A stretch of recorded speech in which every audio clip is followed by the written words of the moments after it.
ভিখারির বাচ্চা, তুই এটা কি করেছিস? আল্লাহ, এখন যদি আমার হাজবেন্ড সবকিছু দেখে ফেলে তখন কি হবে আমার? তোকে মন চাচ্ছে আমি একবার মেরে ফেলি। যা এখান থেকে।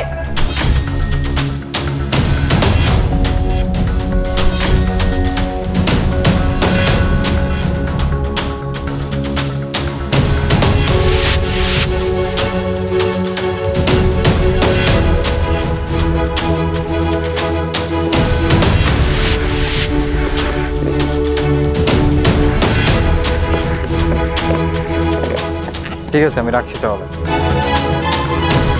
আরে মীরা কোথায়? মীরা, কি হয়েছে তোমার? ওখানে কি করছো? হ্যাঁ, তুমি একটু দাঁড়াও, আমি আসতেছি। আসলে শান, আমার পেটে অনেক বেশি ব্যথা করছে, তো এর জন্য আমার মনে হচ্ছে আজকে বেবিটা একটু বেশি নড়াচড়া করছে। তুমি একটু দাঁড়াও না। আচ্ছা আসো। কি ব্যাপার? এটা ভাবি না, কিন্তু মীরা ভাবি পেটে বেলুন কেন দিচ্ছে? ও তার মানে ভাবি প্রেগনেন্ট না, এতদিন মিথ্যা প্রেগনেন্ট সাজার অভিনয় করছিল।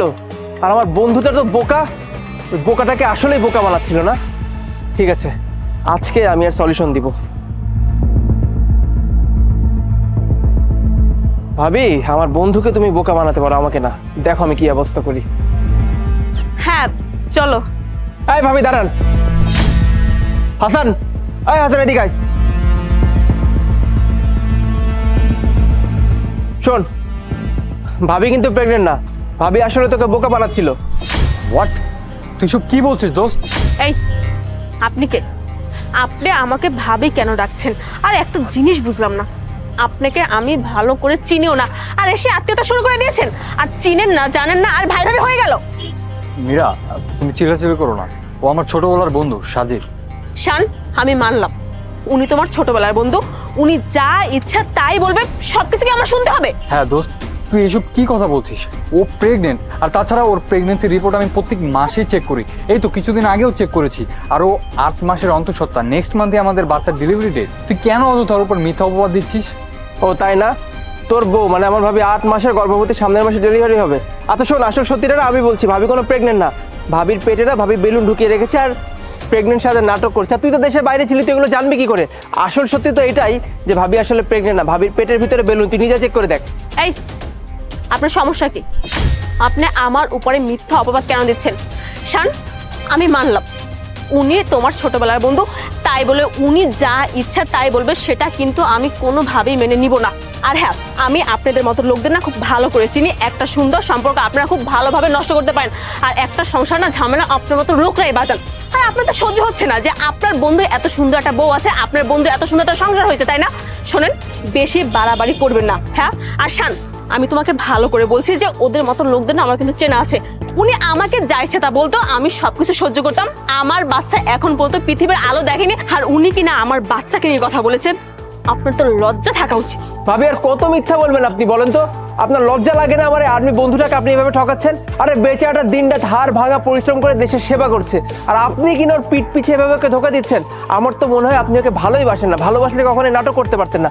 আচ্ছা ভাবি, একটা কথা বলেন তো, আপনি যদি আমার বন্ধুটাকে ভালোই না বাসবেন, কেন ওর সঙ্গে সংসার করছেন? ওকে তো আপনি বলে দিলেই পারতেন না। এভাবে ঠকানোর কি আছে? তাও আবার বাচ্চার মতো একটা সেন্সিটিভ ইস্যু নিয়ে আপনি ওকে ধোকা দিচ্ছেন কেন? শান, আজব ব্যাপার। একটা জিনিস আমি বুঝতে পারছি না, তুমি দাঁড়িয়ে দাঁড়িয়ে সুন্দর মতো সবকিছু দেখছো, তোমার সামনে তোমার বউকে এই লোকটা অনেকক্ষণ যাবত দাঁড়িয়ে অপমান করে যাচ্ছে, আর তুমি কেন কোনো কিছু বলছো না? ভাবি আপনি এখনো স্বীকার করবেন না, তাই তো? ওকে ফাইন, আপনি যখন নিজের মুখে স্বীকার করবেনই না, তখন আমাকে তো কিছু একটা করতে হবে না। আরে বন্ধু শোন, আমি একটু আগে নিজের চোখে দেখেছি যে ভাবি তার নিজের পেটে বেলুন ঢুকাচ্ছিল, মানে মিথ্যা প্রেগনেন্ট সাথে অভিনয় করছিল। দেখ দেখ বন্ধু, তুই নিজের চোখে দেখ। শান, শোনো না, আমার পেটে অনেক বেশি ব্যথা করছে, প্লিজ তুমি আমায় বাসায় নিয়ে চলো না প্লিজ, আমি এখানে আর দাঁড়িয়ে থাকতে পারবো না। আরে ভাবি দাঁড়ান, আমার বন্ধু তো বোকা, আপনি ওকে বলদ বানাতে পারবেন, আমাকে তো না। বন্ধু এদিকে আসো, তুমি ভিডিওটা দেখো।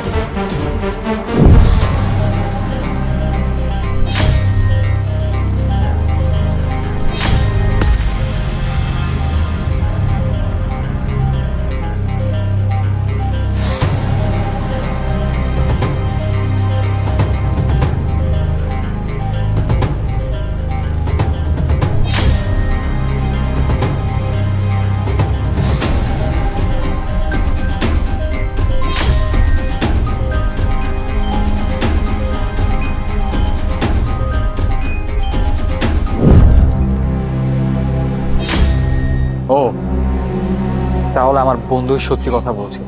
তোমার লজ্জা করলো না একবার আমাকে ধোকা দেওয়ার জন্য?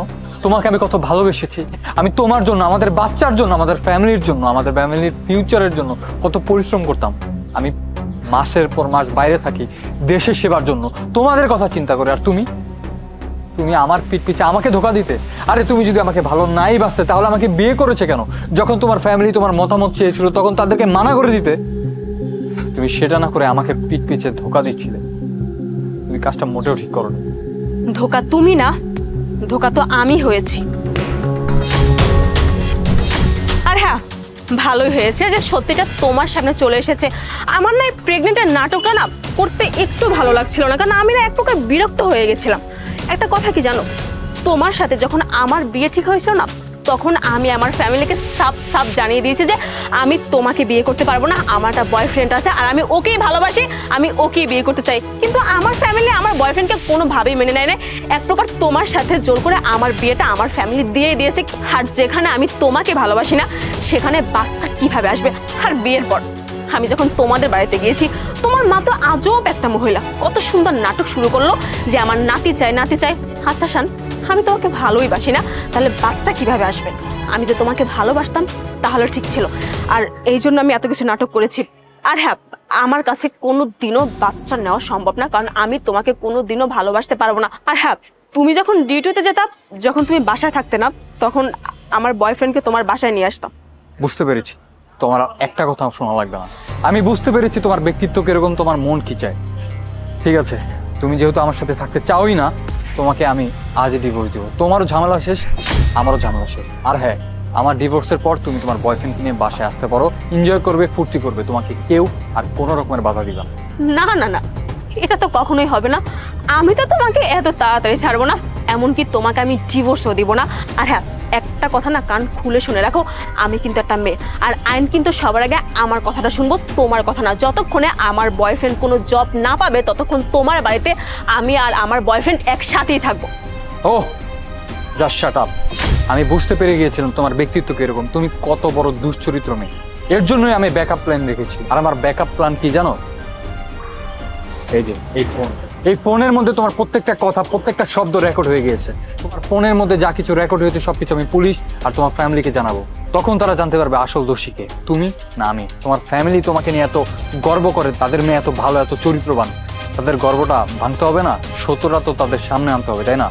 এই ফোনটা দেখার পরেই তারা সবকিছু জেনে যাবে।